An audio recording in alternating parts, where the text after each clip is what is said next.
കാനഡയിൽ കൊടും തണുപ്പിന് ശേഷം വരാനിരിക്കുന്നത് കൊടും ചൂട്. ഇത്തവണയും വേനൽക്കാലത്ത് കാനഡ ചുട്ടുപൊള്ളും. കഴിഞ്ഞ ഏതാനും വർഷങ്ങളായി കാനഡയിൽ കൊടും തണുപ്പും കൊടും ചൂടും മാറി മാറി വരുന്ന കാഴ്ചയാണ് കാണാനായത്. ഇത്തവണയും ഈ പതിവ് തെറ്റില്ലെന്ന് തന്നെയാണ് അനുമാനം.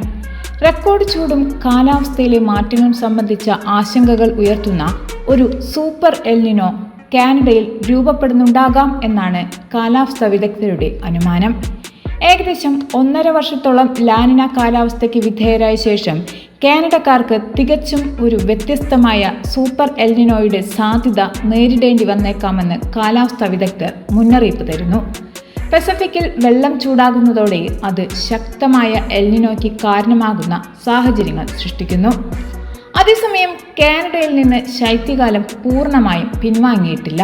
ന്യൂ ഫൗണ്ട്ലാൻഡിലെ പ്രദേശങ്ങളിൽ എൻവയോൺമെന്റ് കാനഡ ശൈത്യകാല കൊടുങ്കാറ്റിനുള്ള ഓറഞ്ച് അലേർട്ട് പ്രഖ്യാപിച്ചിട്ടുണ്ട്. വടക്കൻ ഒന്റാറിയോയിലെ ചില മേഖലകളിൽ ശക്തമായ മഞ്ഞുവീഴ്ചയുടെ പിടിയിലാണെന്ന് എൻവയോൺമെന്റ് കാനഡ അറിയിച്ചു.